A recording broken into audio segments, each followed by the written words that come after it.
Zacarias Sitchin. As Guerras de Deuses e Homens. Parte 12. O Prelúdio do Desastre. Uma grande variedade de textos nos informa a respeito dos últimos anos da Era de Estar.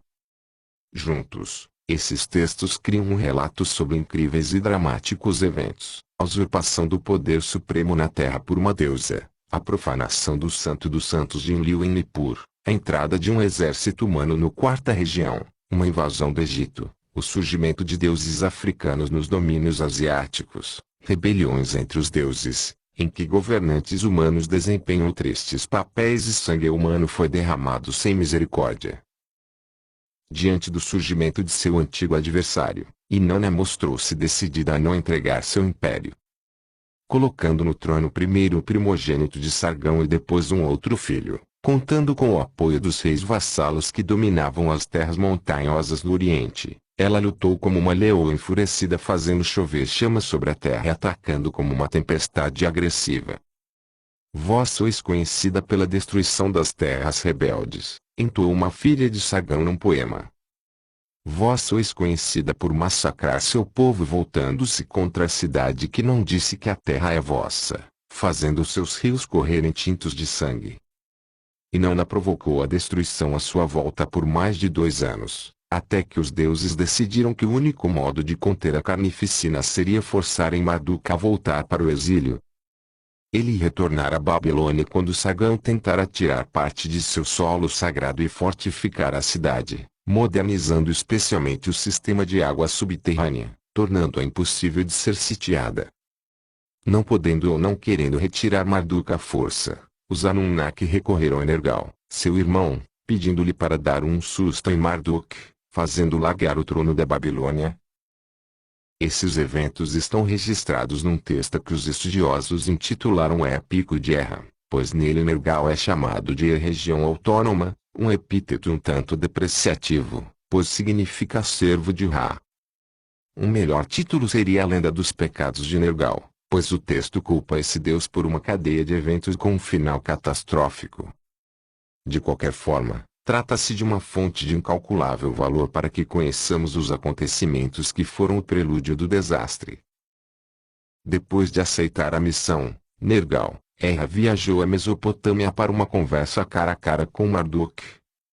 A primeira cidade que visitou foi Ereche, chamada de Cidade de Anu, mas que de fato era controlada por Inanna, Estar. Chegando à Babilônia, foi ao Exagil, templo do céu e da terra, onde apresentou-se diante de Marduk. Esse importantíssimo encontro foi registrado pelos artistas antigos, e o desenho mostra os 2 deuses exibindo suas armas. Marduk, porém, em pé sobre uma plataforma, estende ao irmão um símbolo de boas-vindas. Erra citou a Marduk as coisas maravilhosas que ele dera à Babilônia, especialmente o sistema de água, que fizera a fama de Marduk brilhar como uma estrela nos céus, mas lembrou que ele privara outras cidades de suas águas. Além disso, ao coroar a si mesmo na Babilônia, acendendo luzes em seu sagrado recinto, ele irritara os outros deuses, pois cobrira a morada de Anu com a escuridão. Portanto, concluiu, Marduk não conseguiria continuar agindo contra a vontade dos outros Anunnaki, principalmente contra a vontade de Anu. Marduk explicou por que tivera de tomar tais providências. Depois do dilúvio, os decretos do céu e da terra se perderam. As cidades dos deuses sobre a ampla terra mudaram de posição. Elas não voltaram às suas localizações originais. Quando as visito, fico revoltado com o mal que foi cometido. Sem a volta delas para suas antigas localizações, a existência da humanidade é diminuída. Devo reconstruir minha residência, que foi varrida pelo dilúvio. Seu nome devo chamar novamente. Entre as desordens pós-diluvianas que perturbavam Marduk estavam algumas filhas do próprio Erra no trato de certos artefatos divinos, o instrumento de dar ordens, o oráculo dos deuses, o sinal da realeza, o cetro sagrado que contribui para o brilho da monarquia. Onde está a sagrada pedra de radiação que tudo desintegra? E Marduk continuou: se eu for obrigado a sair, no dia em que deixar minha sede de governo, seu sistema de poços deixará de funcionar, as águas não subirão, o dia claro se transformará em trevas, a confusão se levantará, os ventos da seca surgirão, a doença se espalhará. Depois de algumas argumentações, Erra propôs devolver ao irmão os artefatos do céu e da terra se Marduk fosse pessoalmente ao mundo inferior para buscá-los. E quanto às obras na Babilônia, garantiu que não havia motivo para preocupação, pois ele só entraria na casa de Marduk para erigir os touros e Anu e Enlil em seu portão, as estátuas dos touros alados que realmente foram encontradas nas escavações do templo, e não faria nada para prejudicar o sistema de água.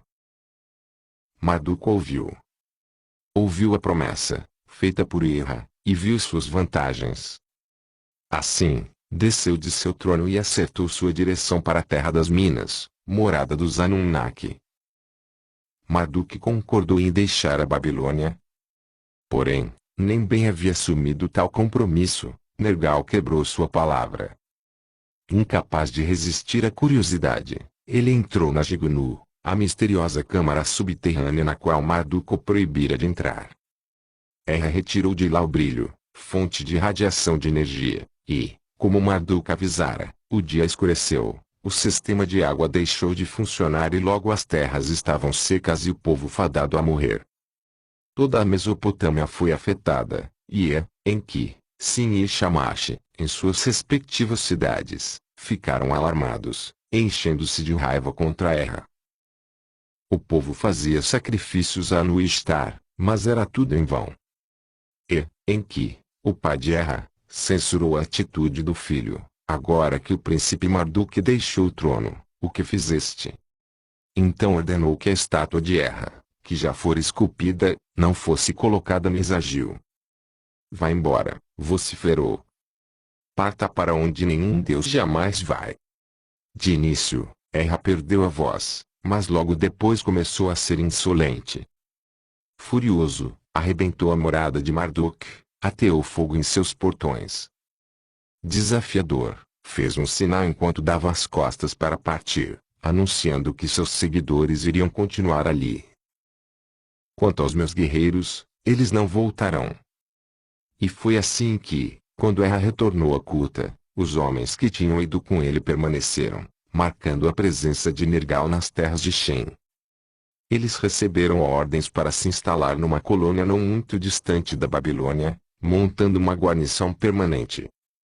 Na época bíblica, havia na Samaria cuteanos adoradores de Nergal, e existia também em Elon um culto oficial a ele, o que ficou provado por uma incomum escultura encontrada ali, retratando uma cerimônia realizada por adoradores com inconfundíveis traços africanos.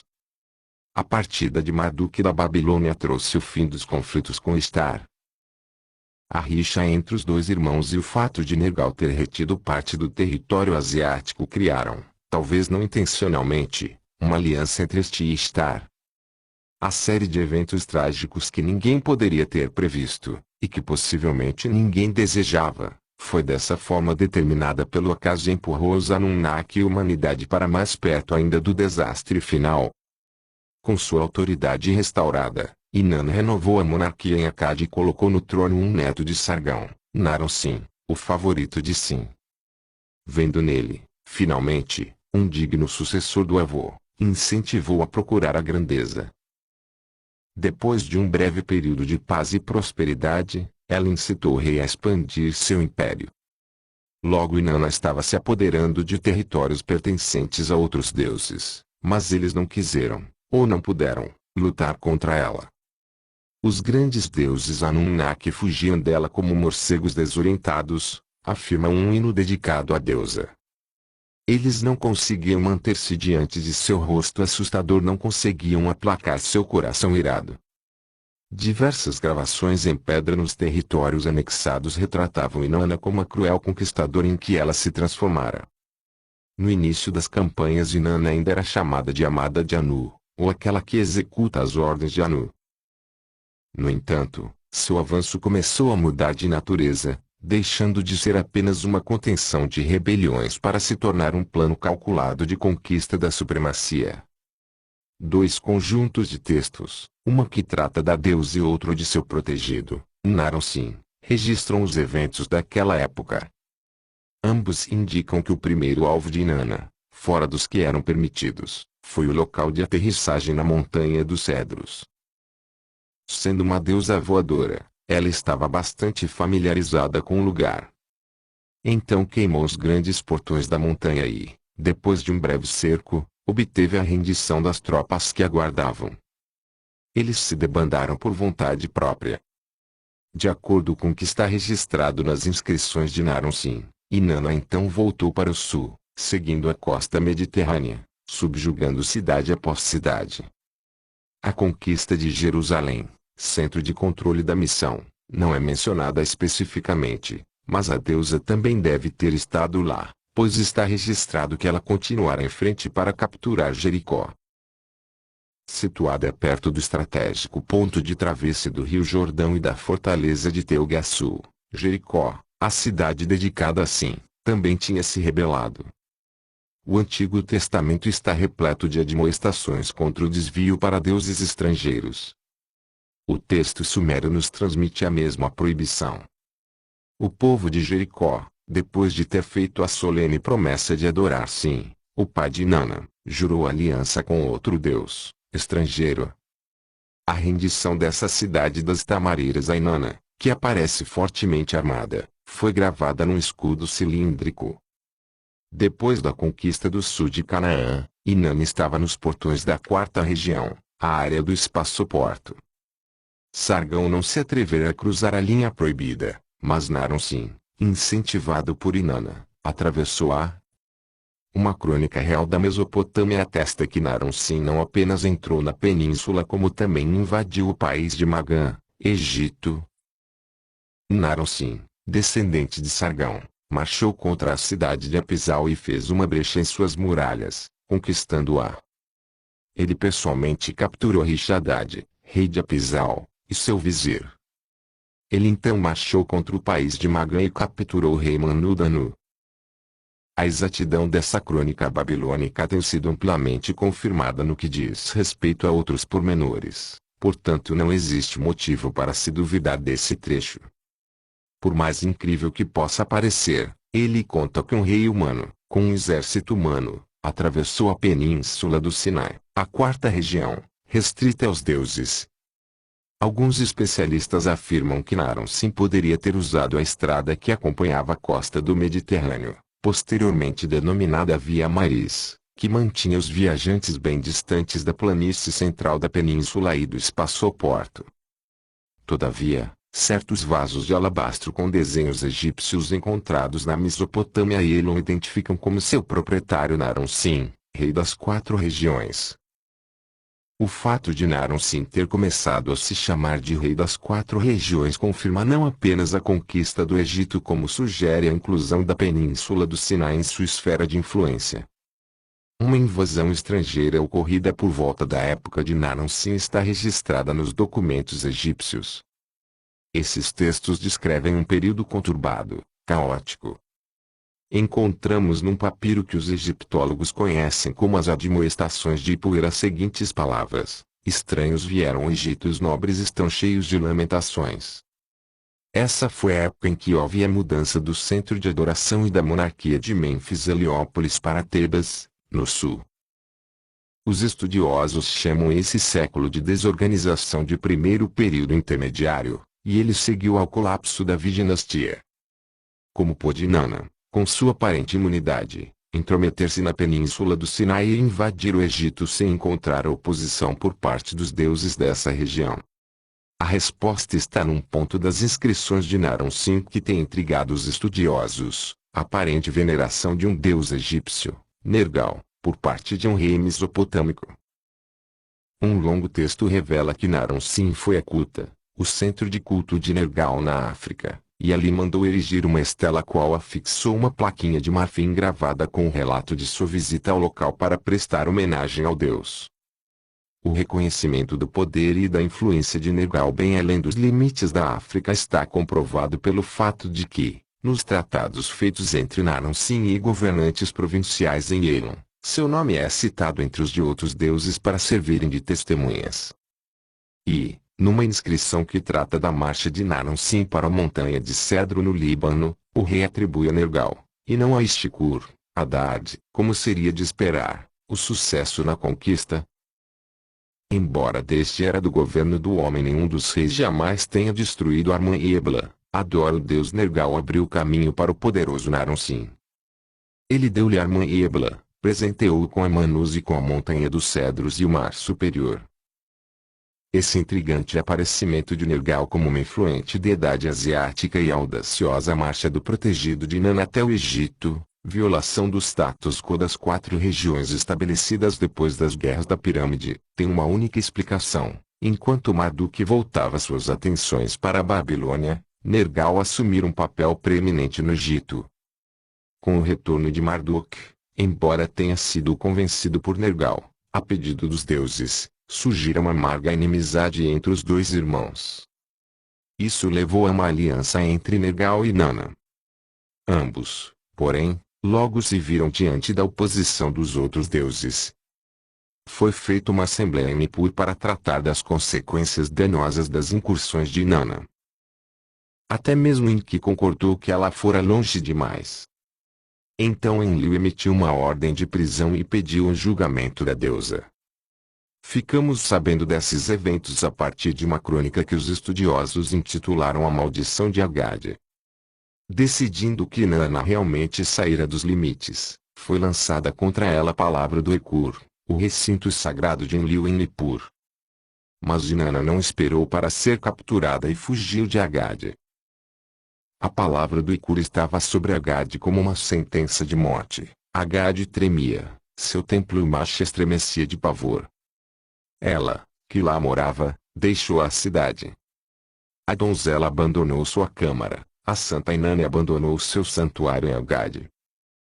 Quando uma delegação dos grandes deuses chegou a Agade, encontrou apenas um templo vazio e só lhe restou retirar do local seus atributos de poder, em dias, não 5, em dias, não 10, o tocado da governança, a tiara da realeza, o trono dado para o governante. Ninurta levou para seu templo, Utu carregou a eloquência da cidade, Enki retirou sua sabedoria.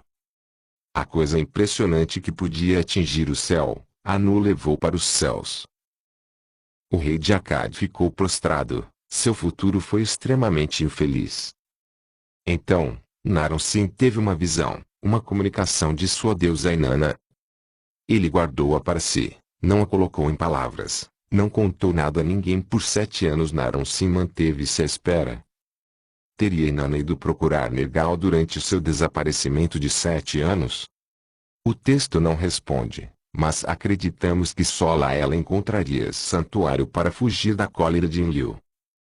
Os eventos subsequentes sugerem que a deusa, ainda mais audaciosa que antes, mais ambiciosa que nunca, deve ter obtido o apoio de pelo menos um deus de maior importância, e esse deus só poderia ser Nergal.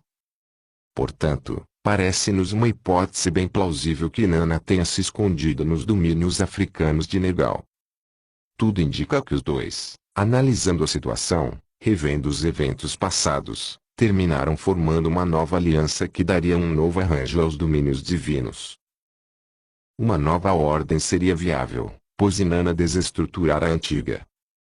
Um texto cujo antigo título era Rainha de Todos os Mil reconhece que Inanna derrubara suas regras e regulamentos e declarara-se a deidade suprema, uma grande rainha das rainhas, anunciando que ela se tornara maior que a mãe que a parira, até mesmo maior do que Anu. Inanna seguiu suas declarações com feitos e capturou Iana, casa de Anu, em Ereche, visando desmantelar esse símbolo da autoridade do Deus Supremo. A monarquia celeste foi capturada por uma mulher. Ela modificou completamente as regras do santo Anu, não temeu o grande Anu. Ela roubou Iana de Anu. Aquela casa de irresistível encanto, duradoura atração. Àquela casa ela trouxe destruição, atacou seu povo, fazendo-o cativo. O golpe de estado contra Anu foi acompanhado de um ataque contra a sede e os símbolos de autoridade de Enlil. Inanna encarregou Naram-Sin de executar essa tarefa. O ataque contra o Iku-Nippur e a resultante queda da cidade de Akkad estão detalhadas no texto A Maldição de Agade. A partir dele entendemos que, Depois da espera de 7 anos, Naram-Sin recebeu outros oráculos, e daí em diante mudou sua linha de ação. Ao receber novas ordens, ele desafiou a palavra de Enlil, esmagou os que tinham servido a Enlil, mobilizou suas tropas e, como um herói acostumado ao arbítrio, colocou uma mão castradora sobre o Ikur. Capturando a cidade aparentemente indefesa, Naram-Sin, como um bandido, a saqueou. Depois ele aproximou-se do Ikur no recinto sagrado, erigindo grandes escadas contra a casa. Assim, o rei invadiu o Santo dos Santos de Enlil. O povo agora via sua cela sagrada, uma câmara que não conhecia luz. Os acadianos puderam ver os vasos sagrados do deus. Naram-Sin atirou-os ao fogo. Ele atracou grandes barcos no cais próximo à casa de Enlil e levou embora as posses da cidade. O horrível sacrilégio estava completo. Enlil, não se conhece seu paradeiro, mas sabe-se que certamente estava longe de Nippur. Ergueu os olhos e viu a destruição de Nippur e a profanação de seu templo.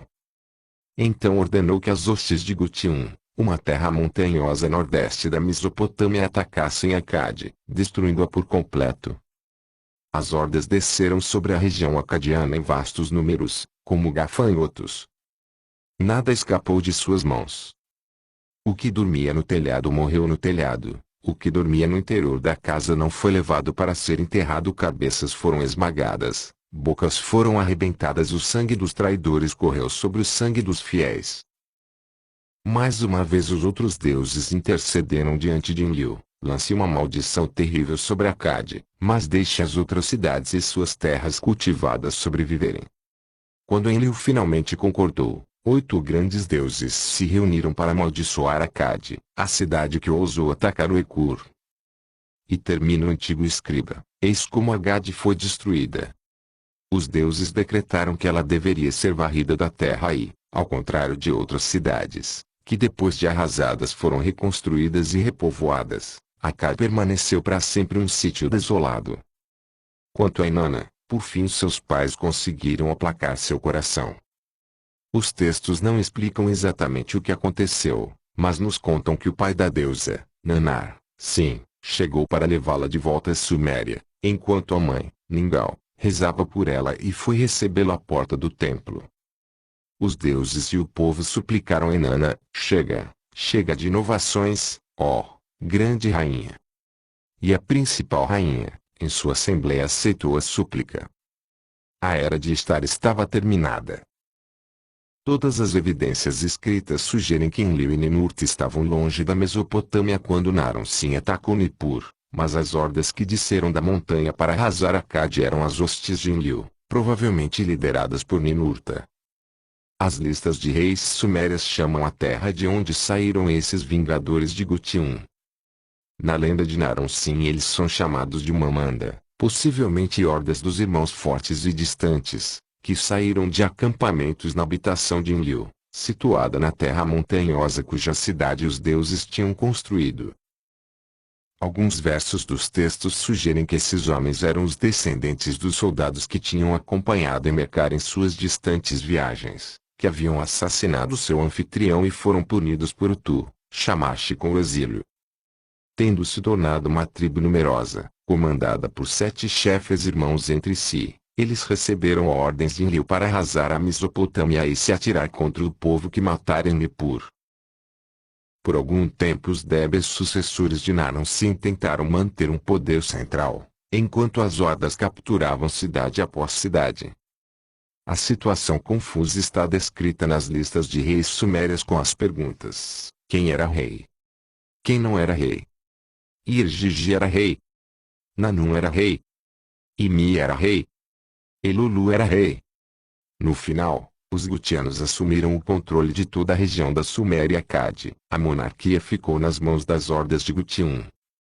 Durante 91 anos e 40 dias os gutianos dominaram a Mesopotâmia. Nenhuma capital recebeu um nome referente a eles, mas parece que Lagash, a única cidade suméria que escapou ao saque dos invasores, era seu quartel-general. E foi de sua sede em Lagash que Ninurta começou o demorado processo de restaurar a agricultura do país e, principalmente, o sistema de irrigação que fora destruído no incidente Erra-Marduk. Esse capítulo da história da Suméria pode ser chamado de Era de Ninurta. O ponto central dessa era foi Lagash, uma cidade que começou como um recinto sagrado, o Girsu, para Ninurta e seu divino pássaro preto. Todavia, com o crescimento do tumulto causado por ambições humanas e divinas, o deus resolveu converter Lagash num importante centro, fazendo dela sua principal residência, que ele compartilharia com sua consorte, Baal, Gula, e onde suas ideias de lei e ordem, seus ideais de moral e justiça poderiam ser colocados em prática. Ninurta designou vice-reis humanos para ajudá-lo na tarefa e encarregou-os da administração e defesa da cidade-estado. A história de Lagash, lugar que atualmente tem o nome de Telo, registra uma dinastia cujo reinado, ininterrupto por meio milênio, começou 3 séculos antes da ascensão de Sargão. Além de ser uma ilha de estabilidade armada num ambiente de crescente violência, Lagash era um grande centro da cultura suméria. Enquanto os feriados religiosos vieram de Nippur, em Lagash tiveram origem as tradições de festivais ligados a um calendário agrícola, como o Festival dos Primeiros Frutos. Seus intelectuais e escribas aperfeiçoaram a língua suméria, e seus governantes, a quem Ninurta atribuiu o título de governador virtuoso, tinham de jurar fidelidade a um código de justiça e moralidade. Entre os primeiros governantes da longa dinastia de Lagash, destacou-se Unansi, cerca de 2600 AC. Mais de 50 de suas inscrições foram encontradas nas ruínas da cidade, e elas registram a chegada de material de construção para o Girsu, inclusive madeiras especiais importadas de Tilmun. Elas também descrevem grandes obras de irrigação, escavação de canais e construção de dicas.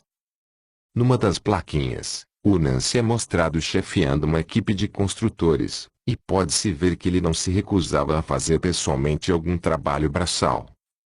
Os 40 vice-reis conhecidos que o sucederam deixaram registros escritos sobre realizações na agricultura, construção, legislação social e reformas éticas, feitos morais e materiais que orgulhariam qualquer governo. Lagash tinha escapado das devastações ocorridas durante os turbulentos anos de Sargão e Naram-Sin não apenas por ser centro de culto de Ninurta, mas também, e especialmente, devido às façanhas militares de seu povo. Na posição de principal guerreiro de Enlil, Ninurta escolhia para governar Lagash homens com talento para as artes da guerra. Um deles, chamado Ennatum, cujas inscrições foram descobertas por arqueólogos, era um mestre em táticas e general vitorioso. As estelas o mostram conduzindo um carro de guerra, um veículo militar cuja introdução antes era considerada como tendo ocorrido muitos séculos mais tarde. As gravações também mostram suas tropas usando capacete e mantendo uma formação cerrada. Comentando essas descobertas, Maurice Lambert escreveu que essa infantaria de lanceiros, protegida por homens que carregavam escudos, dava ao exército de Lagash uma defesa extremamente sólida e capacidade de ataque rápido e versátil. As vitórias de Ennatum impressionaram até mesmo Inanna, a ponto de ela se apaixonar por ele. E porque ela amava Ennatum, deu-lhe a sabedoria sobre Krish, além da governança de Lagash, que já era dele. Dessa forma, Ennatum tornou-se Lugal, potentado, da Suméria e, mantendo as rédeas com um firme punho militar, fez prevalecer a lei e a ordem. Ironicamente, o período caótico que precedeu Sargão de Akkad encontrou em Lagash não um forte líder militar, mas um reformador social chamado Urukagina. Ele dedicou seus esforços a um reavivamento moral e à introdução de leis baseadas na justiça e não num conceito crime-castigo. Sob seu governo, Lagash mostrou-se fraca demais para manter a lei e a ordem. A debilidade de Urukagina permitiu a Inanna trazer o ambicioso Lugal-Zagezi de Uma para a cidade de Areche, numa tentativa de restaurar seu domínio por toda a região. Todavia, as falhas de Lugal-Zagezi, como já vimos anteriormente, levaram à sua queda e à escolha de um novo protegido de Inanna, Sargão. Durante o período de supremacia de Akkad, a dinastia de Lagash prosseguiu sem interrupções. Até mesmo o grande Sargão passou ao largo da cidade, deixando-a intacta. Ela escapou da ocupação e da destruição durante os levantes de Naram-Sin, principalmente por ser uma formidável fortaleza, fortificada e refortificada para enfrentar todos os tipos de ataque. Ficamos sabendo a partir de uma inscrição de Urbal, o vice-rei de Lagash, por ocasião dos levantes de Naram-Sin, que ele fora instruído por Ninurta a reforçar as paredes de Girsu e a fortalecer o recinto que abrigava a aeronave Indogud. Urbal compactou o solo até torná-lo como pedra, queimou a argila até torná-la como metal e, na plataforma do Indogud, trocou o velho solo por novas fundações e fortaleceu com enormes vigas de madeira e pedras importadas de lugares distantes. Quando os gutinianos deixaram a Mesopotâmia, por volta de 2160 c., Lagash conheceu um novo período de florescimento e produziu alguns dos mais iluminados e conhecidos governantes sumérios.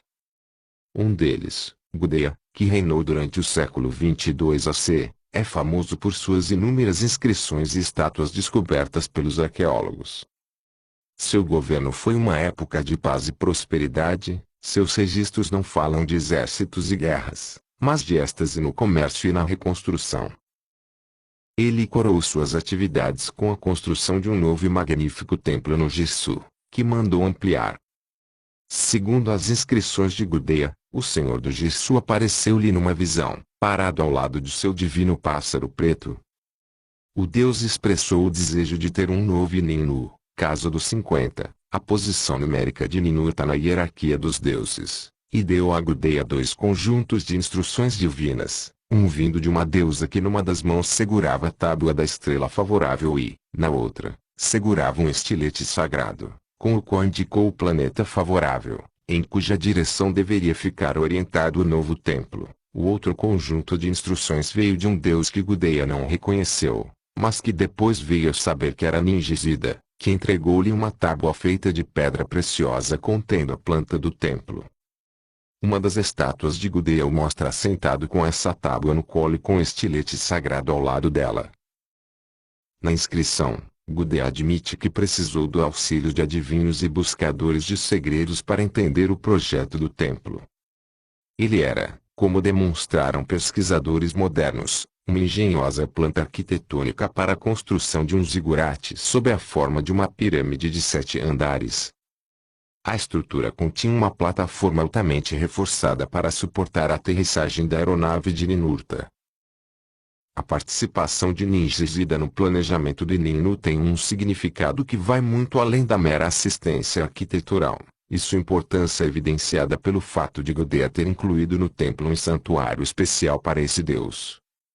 Segundo várias inscrições sumérias, Ninjizida, filho de Enki, associado a cura e a poderes mágicos, sabia como tornar seguras as fundações dos templos.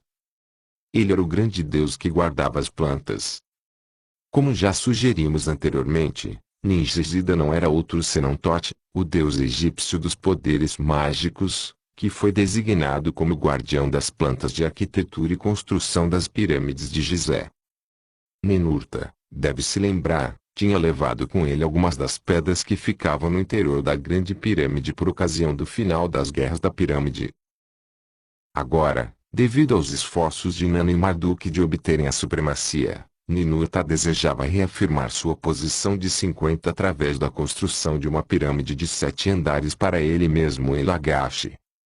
Foi por isso, acreditamos, que convidou Ninjizida, Thoth, para ir à Mesopotâmia, de modo a projetar para ele uma estrutura alta e imponente que, por falta das pedras que eram abundantes no Egito, teria de ser construída com os humildes tijolos de barro daquela região. A estada de Ninjizida na Suméria e sua colaboração com Ninurta foram comemoradas não apenas nos santuários do deus visitante mas também em inúmeras representações artísticas, algumas das quais foram descobertas durante os 60 anos de escavações arqueológicas no sítio de Telo.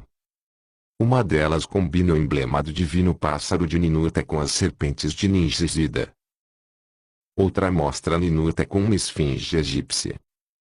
A época de Gudea e da colaboração Ninurta-Ninjizida coincide com o primeiro período intermediário do Egito, quando os reis da 9x dinastias abandonaram a adoração de Osíris e Horus e mudaram a capital de Mênfis para uma cidade que posteriormente os gregos vieram a chamar de Heracleópolis.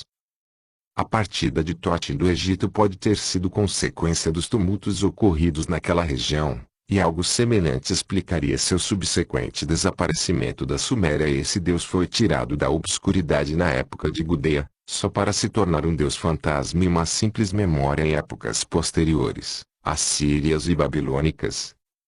A era de Ninurta na Suméria, que atravessou incólume a invasão gutiana e continuou durante o período de reconstrução, foi só um interlúdio. Um habitante das montanhas em seu coração, Ninurta logo começou a voar pelos céus em seu divino pássaro preto, visitando seus domínios mais atrasados ao nordeste e até mesmo mais distantes. Aperfeiçoando constantemente as artes marciais das tribos montanhesas, ele deu-lhes grande mobilidade através da introdução da cavalaria, o que ampliou em centenas e até milhares de quilômetros seu poder de ataque. Ele retomara a Mesopotâmia, a chamado de Enlil, com o objetivo de pôr fim ao sacrilégio cometido por Naram-Sin e às confusões causadas por Inanna. Com a volta da paz e da prosperidade, ele partiu novamente da Suméria, e Inanna, que nunca desistia, aproveitou-se de sua ausência para retomar a sede da monarquia para Ereche. A tentativa durou apenas alguns anos, pois Anu e Enlil não aceitaram as intenções da deusa. No entanto, a história desse evento, contida no enigmático texto catalogado como Azur 13.955, é fascinante. Ela nos fez lembrar a lenda de Excalibur, a espada mágica do rei Arthur que foi encravada numa pedra e só poderia ser retirada pelo homem destinado a ser rei, e lança luz sobre os acontecimentos precedentes, inclusive o incidente com o qual Sargão ofendeu Marduk. Sabe-se que quando a realeza foi descida do céu, para se iniciar em Kish, Anu e Enlil lá estabeleceram um pavilhão do céu. Em seu sola de fundação, para todos sempre eles implantaram o Shuradaku, um artefato feito de uma liga de metal cujo nome em tradução literal significa Suprema Arma Forte e Brilhante. Esse objeto divino foi transportado para Ereche quando a sede da monarquia se transferiu para lá e continuou a ser levado de um lado para outro enquanto a realeza mudava de cidade. Todavia, isso só ocorria quando a mudança era autorizada pelos grandes deuses. Seguindo esse costume, Sargão levou o objeto para Akkad, mas Marduk protestou porque aquela cidade era nova e não uma das escolhidas pelos grandes deuses do céu e da terra para serem capitais reais. Os deuses escolheram Akkad, e Inanna e seus seguidores eram, na opinião de Marduk, rebeldes, deuses que usam roupas sujas. Foi para sanar o defeito de Akkad que Sargão foi à Babilônia, ao local onde ficava seu solo sagrado. A ideia era remover parte dessa terra e levá-la para um lugar diante de Akkad, onde seria implantada a arma divina, assim legitimando a nova capital. Foi como castigo para esse ato, diz o texto, que Marduk instigou rebeliões contra Sargão e também lançou sobre ele uma inquietação. Alguns estudiosos acham que o termo significaria insônia, que o levou à morte. O texto continua contando que, durante a ocupação dos gutianos que se seguiu ao reino de Naram-Sin, o objeto divino permaneceu intocado ao lado das obras de represamento das águas, porque não se sabia como executar as regras relacionadas com o artefato divino. Marduk recomendara que aquele objeto tinha de ficar no seu lugar determinado, sem ser aberto, e não poderia ser oferecido a nenhum deus até que os deuses que trouxeram a destruição fizessem a restituição. Todavia, quando Inanna aproveitou a oportunidade para fazer de Ereche a sede da monarquia, o rei escolhido por ela, o Tuigal, tirou o Shuradaku de seu lugar de repouso, pegou-o na mão, embora ainda não tivesse chegado a hora da restituição. Sem autorização o Tuigal levantou a arma contra a cidade que estava sitiando, mas assim que fez isso tombou morto. O rio levou seu corpo afundado. As ausências de Ninurta da Suméria e a tentativa fracassada de Inanna em recapturar a sede da monarquia para Ereche indicaram a Enlil que a questão da divina governança da Suméria precisava ser definitivamente resolvida. O candidato que lhe pareceu mais adequado para a tarefa foi Nannar, sim. Durante todos aqueles anos de tumulto, Nanar foi obscurecido por aspirantes mais agressivos à supremacia, inclusive por sua própria filha, Inanna. Agora ele estava finalmente recebendo a oportunidade de assumir um cargo digno de sua posição de primeiro filho de Enlil nascido na Terra. A era que se seguiu, que chamaremos de Era de Nanar, foi uma das mais esplendorosas nos anais sumérios e também o último grito de glória da Suméria. O primeiro passo de Nanar foi fazer de sua cidade, Ur, uma grande metrópole capital de um vasto império. Indicando uma nova linha de governantes, chamada pelos especialistas de terceira dinastia de Ur, ele conseguiu para a civilização suméria picos de avanço material e cultural sem precedentes. Nanar e sua consorte, Ningal, tomavam parte ativa nos assuntos de Estado. Eles residiam no imenso zigurate que dominava a cidade fortificada, um zigurate cujas ruínas, depois de 4.000 anos, ainda é uma visão impressionante na planície mesopotâmica. Nanar e o rei, liderando uma hierarquia de sacerdotes e funcionários, orientaram a agricultura da cidade de modo a torná-lo o celeiro da Suméria. Dirigiram sua criação de ovinos de tal forma que Ur tornou-se o centro da produção de lã e roupas de todo o Oriente Médio da Antiguidade. Desenvolveram um comércio exterior por terra e mar que fez os mercadores de Ur serem lembrados por milênios depois dessa era. Para facilitar esse comércio, e ao mesmo tempo melhorar as defesas da cidade, foi construído um canal navegável em torno da muralha externa, com 2 portos, um ao norte e um ao sul, mais um canal unindo esses portos e ao mesmo tempo separando o recinto sagrado, o palácio e o bairro administrativo das áreas residencial e comercial da cidade. As casas brancas de Ur, muitas delas de vários andares, brilhavam como pérolas à distância. As ruas eram retas e largas, com santuário na maioria das esquinas. O povo era trabalhador, e a administração funcionava tranquilamente. Os habitantes eram religiosos, jamais deixando de rezar às suas benevolentes deidades. O primeiro governante da terceira dinastia, Unamu, alegria de Ur, era filho da deusa Ninsun com um humano e, portanto, um semideus. Os extensos registros sobre ele contam que logo que Anu e Enlil entregaram a monarquia a Nanar em Ur, e Unamu foi escolhido para ser o virtuoso pastor do povo. Os deuses ordenaram ao rei que instituísse uma renovação moral. Os quase 3 séculos que tinham se passado depois da obra semelhante de Urukagina, em Lagash, tinham assistido à ascensão e queda de Akkad, o desafio contra a autoridade de Anu e a profanação do Iku de Enlil. A injustiça, a opressão e a imoralidade graçavam. Em Ur, sob o governo de Unamu, Enlil mais uma vez tentou afastar a humanidade do mal, levando-a para o caminho certo. Proclamando um novo código de justiça e comportamento social, o rei estabeleceu a equidade na terra, baniu a maledicência e pôs fim às disputas e à violência. Mostrando que esperava muito desse começo, Enlil, pela primeira vez, confiou a guarda de Nippur a outro deus, Nanar, e deu a Unamu as instruções necessárias para a reforma do Ekur, que fora danificado por Naram-Sin. O rei marcou a ocasião mandando erigir uma estela que o mostra carregando as ferramentas e a cesta de pedreiro. Terminada a obra, Enlil e Ninlil voltaram à sua residência em Nippur e foram felizes lá, como conta uma inscrição suméria. A volta aos costumes certos envolveu não apenas a justiça social entre o povo, mas também a adoração adequada dos deuses. Para isso, Unamu, além das grandes obras que realizou em sua cidade, também restaurou e ampliou os edifícios dedicados a Anu e Inanna em Ereche, o de Ninsun, sua mãe, em Ur, o de Utu, em Larsa, o de Niarsali, em Adab. Ele também fez algumas reformas em Eridu, a cidade de Enki. Chamaram atenção pela ausência nessa lista a Lagash de Ninurta e a Babilônia de Marduk.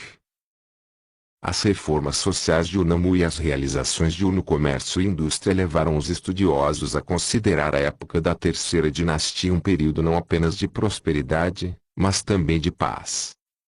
Por isso eles ficaram intrigados ao encontrar nas ruínas da cidade-estado 2 painéis retratando as atividades de seus cidadãos, um deles um painel de paz, e o outro, surpreendentemente, um painel de guerra.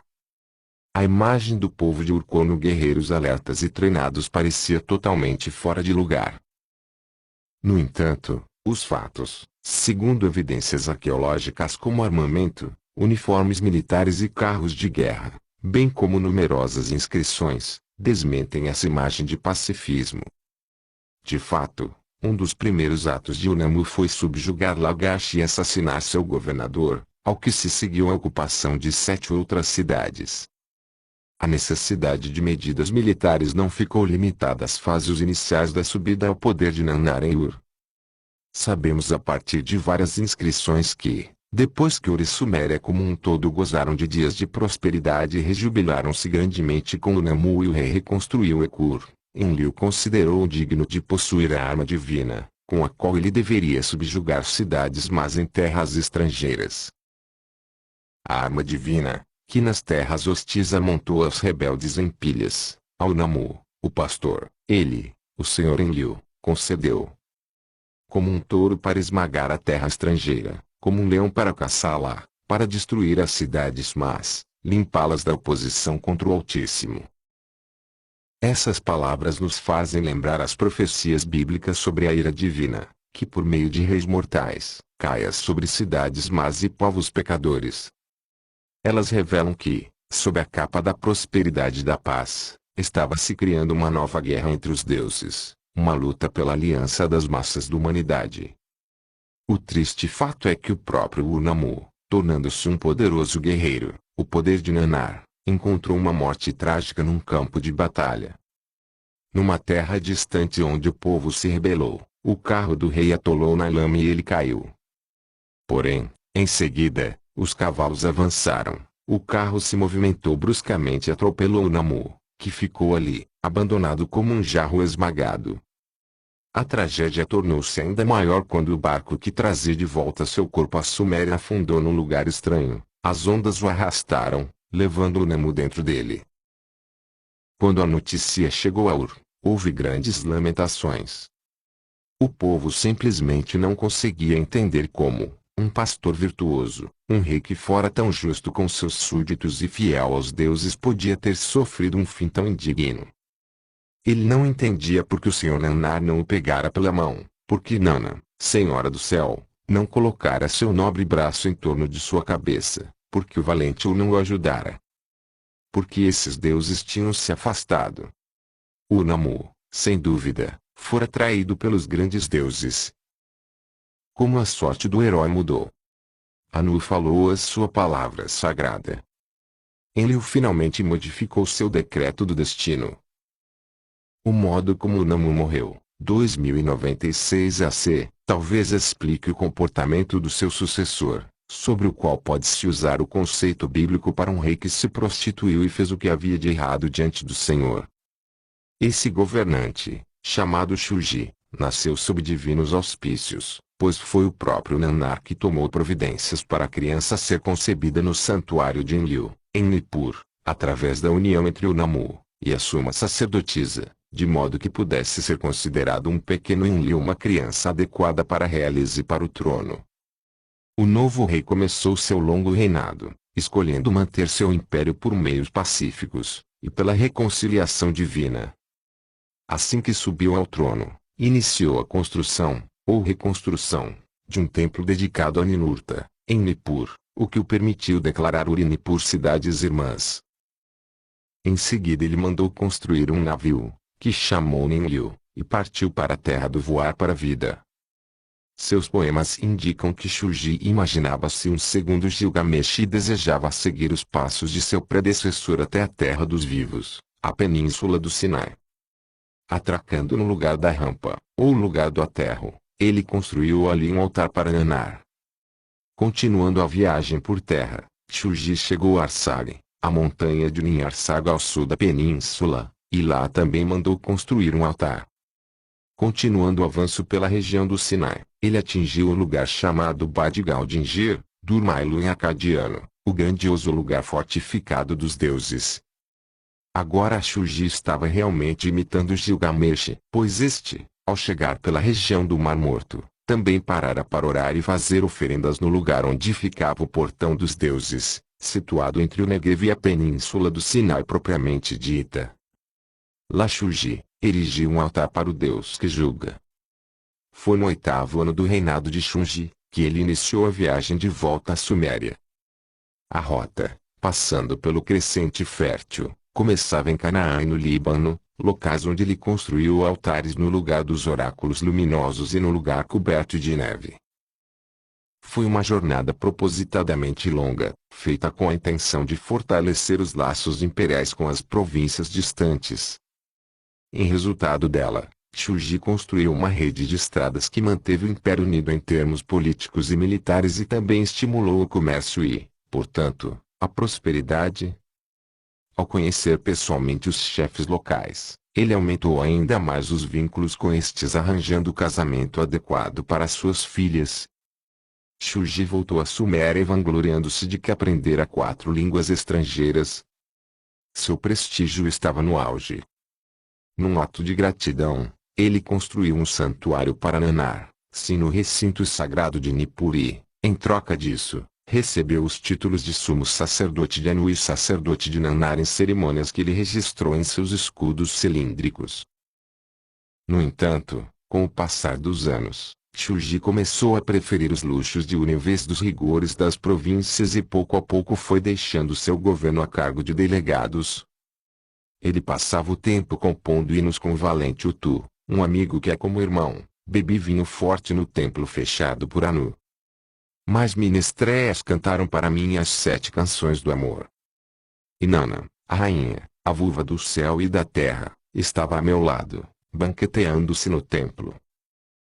À medida que foi crescendo a inevitável inquietação tanto na metrópole como nas províncias, Shuji procurou apoio militar na província de Elon, a sudeste. Fazendo sua filha casar-se com o vice-rei, deu-lhe como dote a cidade de Larsa. Em troca o noivo mandou tropas para a Suméria, que serviriam como uma legião estrangeira para Shunji. Todavia, em vez de paz, os elamitas causaram mais guerras, e os relatórios anuais sobre o reinado de Shuji falam de repetidas destruições nas províncias setentrionais. O rei tentou manter seu poder nas províncias ocidentais por meios pacíficos, e o 37º ano de seu reinado registra um tratado com um rei local chamado Puzurish Dagan, nome com claras conotações cananitas e filisteias. O tratado permitiu a Shuji voltar a usar o título de rei das 4 regiões. A paz na região ocidental, contudo, não durou muito. Ao completar 41 anos, 2055 AC, Shuji recebeu certas profecias de Nanar, sim, e logo em seguida foi enviado uma expedição militar contra as províncias cananeias. 2 anos depois ele podia novamente afirmar que era herói, rei de Ur, governante das 4 regiões. Os indícios sugerem que as tropas elamitas foram utilizadas nessa campanha e que esses estrangeiros chegaram a atingir os portões de entrada da península do Sinai.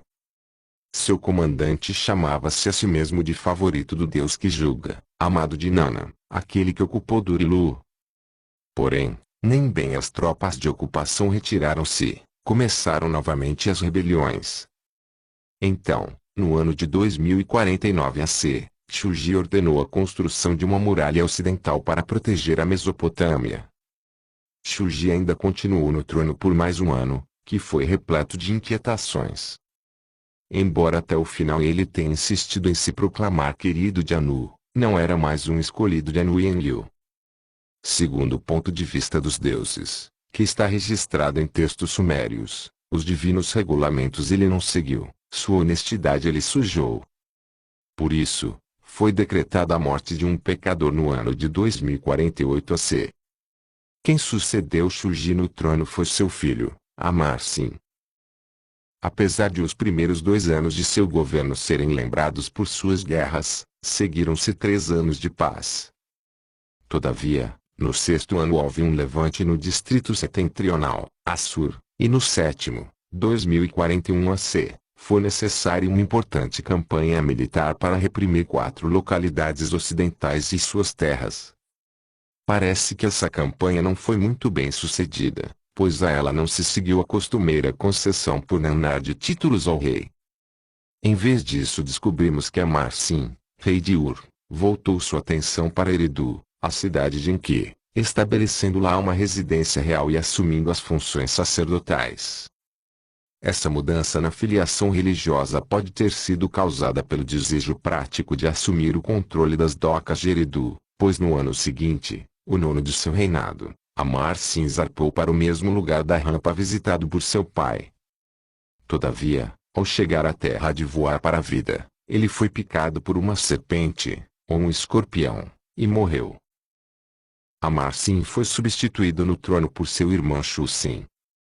Apesar de existirem registros de duas incursões militares contra as cidades do norte em seus 9 anos de reinado, 2038-30 eles se destacaram mais pelas medidas de defesa que foram tomadas, como o fortalecimento da muralha ocidental contra os amoritas e a construção de duas grandes embarcações, o grande navio e o navio do Abzu. Tudo indica que Shu-Sin estava se preparando para fugir por mar. Quando o novo, e o último, rei de Ur, Ibi-Sin, subiu ao trono, invasores vindos do ocidente já estavam entrando em choque com os mercenários elamitas na própria Mesopotâmia. Logo o coração da Suméria estava sendo sitiado, o povo de Ur e Nippur escondia-se atrás de muralhas protetoras, e a influência de Nannar restringiram-se a um pequeno enclave. Como acontecera antes, Marduk esperava nas sombras. Acreditando que sua vez de conquistar a supremacia finalmente chegara, ele deixou o exílio e conduziu seus seguidores de volta à Babilônia. Então foram usadas as armas aterradoras, e o desastre, só igualado pela dilúvio, caiu sobre a humanidade. Continua na parte 13.